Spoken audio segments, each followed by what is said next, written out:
तारीख थी 22 मई 2004। केंद्र की अटल बिहारी वाजपेयी के नेतृत्व वाली बीजेपी सरकार ने इस्तीफा दिया। इस बात से विपक्ष के साथ देश के लोग भी सकते में थे, क्योंकि सरकार का अभी भी 8 महीनों का कार्यकाल बाकी था। सरकार के इस्तीफे के पीछे कारण था अटल बिहारी वाजपेयी की बनाई गई विकास पुरुष की छवि।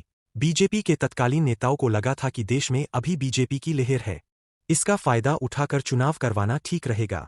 साथ ही साथ लोकसभा चुनाव के ठीक पहले राजस्थान, मध्य प्रदेश और छत्तीसगढ़ राज्यों के विधानसभा चुनाव में बीजेपी ने प्रचंड जीत हासिल कर अपनी सरकार स्थापन की थी।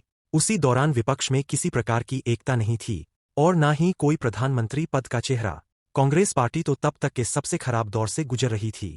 इस्तीफे के साथ ही लोकसभा चुनाव की घोषणा हो गई और सभी दल प्रचार में जुट गए। बीजेपी ने प्रधानमंत्री अटल बिहारी वाजपेयी और लाल कृष्ण आडवाणी के नेतृत्व में इंडिया शाइनिंग, इंडिया राइसिंग का चुनावी नारा दिया। साल 1999 से लेकर 2004 तक किए गए विकास कार्यों को और भारत की बढ़ती अर्थव्यवस्था को प्रचार का प्रमुख साधन बनाया गया। इसमें सुवर्ण चतुर्भुज महामार्ग विकास परियोजना, जो कि दिल्ली, मुंबई, चेन्नई और कोलकाता को 4 लेन की हाईवे से जोड़ता था।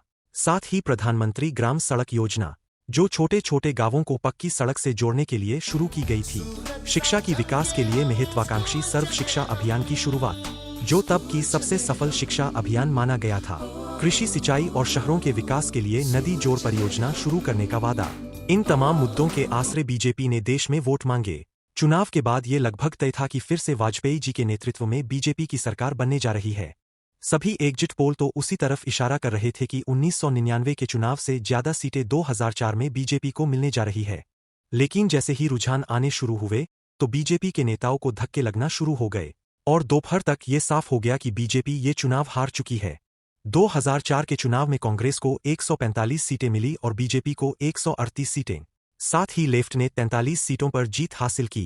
कांग्रेस ने लेफ्ट और क्षेत्रीय दलों के साथ मिलकर मनमोहन सिंह जी की नेतृत्व में सरकार की स्थापना की।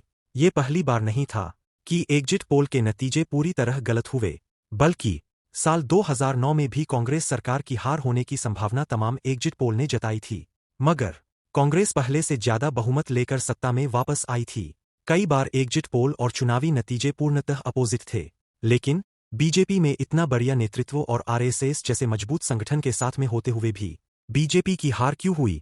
दरअसल विकास के नाम पर वोट मांगने वाले बीजेपी के नेतागण विकास के साथ ही राम मंदिर, धारा 370 और यूनिफॉर्म सिविल कोड जैसे मुद्दे भी प्रचार में उछाल रहे थे, जिसकी वजह से चुनाव को एक धार्मिक रंग चढ़ गया।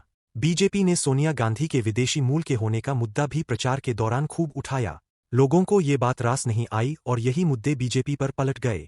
बीजेपी सरकार के कार्यकाल में हुई कई घटनाएं बीजेपी के हार के लिए जिम्मेदार थी, जैसे कि साल 1999 में प्लेन हाईजैक मामले में भारत को कई आतंकवादियों को छोड़ना पड़ा था, जो सरकार की एक बड़ी कूटनीतिक हार थी। छोड़े गए आतंकवादियों ने आगे जाकर बड़े देशविरोधी कृत्य किए थे। 2001 में संसद पर बड़ा आतंकी हमला हुआ, जिसे बीजेपी सरकार रोकने में नाकामयाब रही। 2002 में राम मंदिर आंदोलन के 10वीं बरसी पर गुजरात के गोधरा में अयोध्या से आ रही कारसेवकों से भरी रेल को जला दिया गया, जिसके बाद गुजरात में प्रचंड मुस्लिम विरोधी दंगे हुए और तब गुजरात में नरेंद्र मोदी मुख्यमंत्री थे। इस घटना में गुजरात सरकार पर यह आरोप लगे कि उन्होंने दंगाइयों को रोकने की कोशिश नहीं की और दंगों को रोकने में सरकार नाकाम रही। घटना से आहत वाजपेयी जी ने मुख्यमंत्री नरेंद्र मोदी को राजधर्म का पालन करके सभी धर्मों की रक्षा करने की नसीहत दी थी। इस दंगों ने देश का धार्मिक सौहार्द बिगाड़ दिया, जो देश के लोगों को रास नहीं आया। देश में आर्थिक विकास के साथ गरीब और अमीर की खाई बढ़ रही थी। कांग्रेस ने बीजेपी सरकार पर शहरी लोगों की सरकार होने का आरोप लगाया, जो ग्रामीण भाग में कांग्रेस को बढ़त दिलाने में कारगर रहा।